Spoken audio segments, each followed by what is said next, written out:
Okay, welcome back. Again, hope everyone's doing well. This should be after our first Zoom meeting. So this would be like the second note section in week one. And after talking to Mr. Concielli and the Eastern people, we're going to focus mostly, just on what's most important for the Eastern final. So we're going to skip through these notes. Again, this is in your notes packet. Just use Notability. That's what I'm using right now, and follow along as you're writing down these notes. So we're gonna skip this because this top part here had to do with the domain and range. Lucky for you guys, we're not doing that anymore because that's not on the Eastern final, but we are going to focus on logarithms. So something that my high school teacher used to say to me is a logarithm is an exponent. And I didn't understand what he meant by that the first time he said it. And as a teacher now, I really understand now, like, oh, that's what he meant by saying that. So what is a logarithm? Well, like I said before, a logarithm is an exponent, but more specifically, it's the inverse of the exponents. So there's a nice relationship between logarithms and exponents. And in fact, logarithms are useful they measure earthquakes. The Richter scale is on a logarithm. And the coronavirus, even though it's exponential right now, it can't be truly exponential because it will stop at some point. Either everyone's infected or we actually flatten the curve. And so then what happens is it starts to do kind of a logistic growth where it'll go up and then kind of like flatten out like that. And then this kind of represents more of a logarithm. So it is important to study these, not just because it's on the Eastern final, but because it does apply to what's going on, and you can have meaningful conversations with people about what the data looks like. So again, missing you guys. Normally I'd have you guys read this part right here, but I'll have to read it for you. So a logarithmic function is a function to the base a, where a is greater than 1 and a cannot equal 0. Is denoted by y is equal to log base a of x. So the way we read this is log base a of x. Now, here's what my math teacher was trying to say to me when I was in high school. A logarithm is an exponent. So if you look at an exponent and the way it's written, we have something like a to the y power, where y is the base, or sorry, a is the base, y is the exponent. And if it's equal to something, let's say it's equal to x, well, this thing doesn't really have a name. We could just call it like the solution, I guess. Well, this is how we understand exponents, and we're very good at understanding what an exponent is. Well, to translate it to a logarithm, and the reason where my teacher was going with that is that the logarithm is equal to the exponent. So no matter what we do when we translate between exponential form, which is this, and logarithmic form, we know that it's equal to the exponent y. Now, the nice thing about transferring between logs and exponents is a base is a base. So this is base a, and our logarithm will also be on base a. And now the only other thing that's not accounted for is the x, and that's going to go right there. So going between exponential form and logarithmic form, the base is still the base. This is base a raised to the y power. This is log base a, and it's equal to the exponent. So log base a of x is equal to y. Y is your exponent.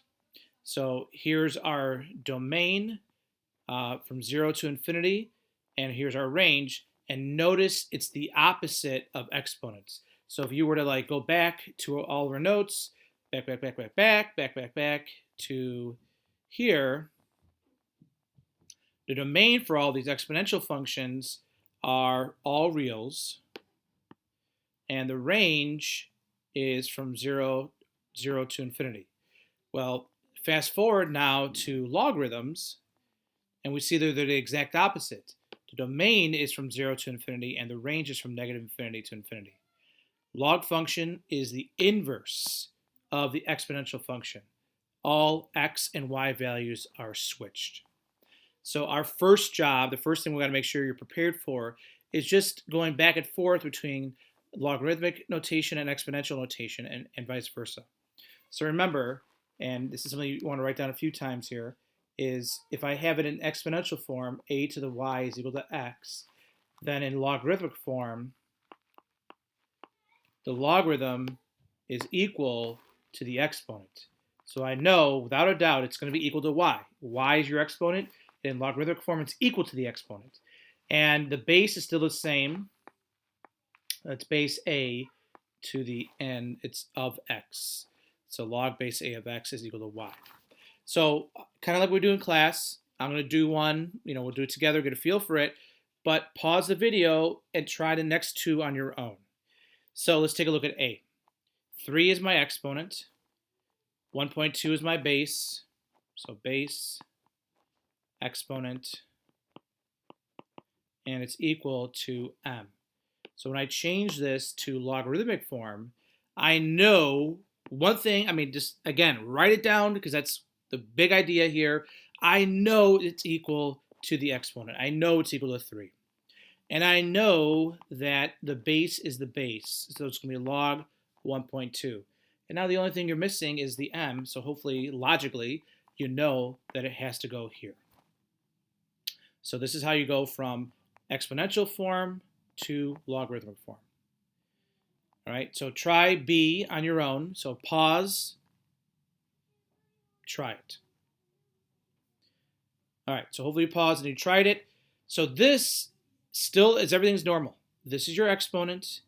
This is your base.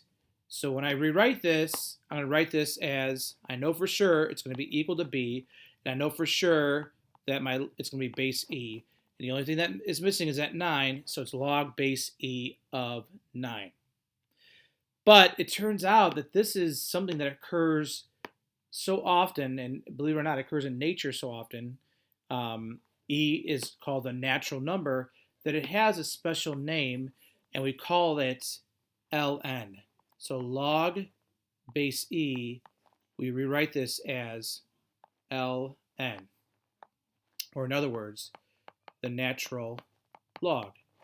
And where have you seen that before? So I'm going to try this for the first time. I'll switch between the camera and my laptop.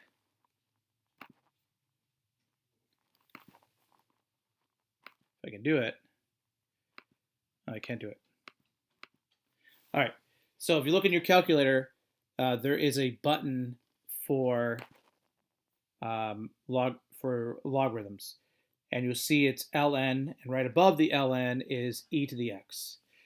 So the reason why we have that is because it's so common, we use it so often, and you'll probably will never ever see this, and you'll just see natural log of e.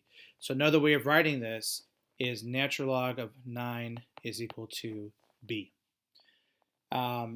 It's usually written in cursive when you do it by hand, because if you just do like 1n, it looks like 1n. So we usually make the L cursive, and it's natural log, so you think it's NL, but I think it was a French mathematician that gave credit for it. So I think they describe it the other way. All right, so try C on your own, and again, there's nothing funky about it. You're just changing it. Okay. Hopefully you had a chance to try it. So again, it's equal to the exponent. So I know it's equal to 4. The base is the same, and the 24 is going to go here. So log base A of 24 is equal to 4. Okay. So now we're going to do it in the reverse. We're going to rewrite it from logarithmic form to exponential form. Okay. And again, why do we even have logs?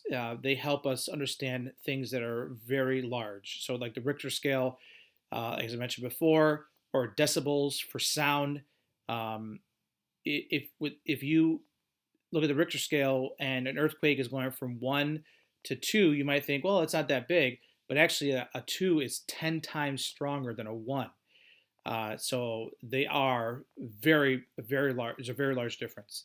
And logarithms help us understand that. Otherwise, you'd have things like 100, 1,000, 100,000, and it would just be too large. So it really helps us understand, things that we can explain a lot easier if they're not as big. So now we're going to go and change from logarithms to exponents. So this is your base. That's still the same. And we always said it's equal to the exponent.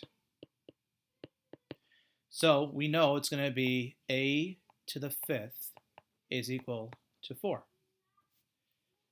The 4 is like your solution. Okay. So again, try B. Hopefully you paused it and you tried it. So you're looking at this, you might say, well, there's nothing here. Is that 0? Is that 1?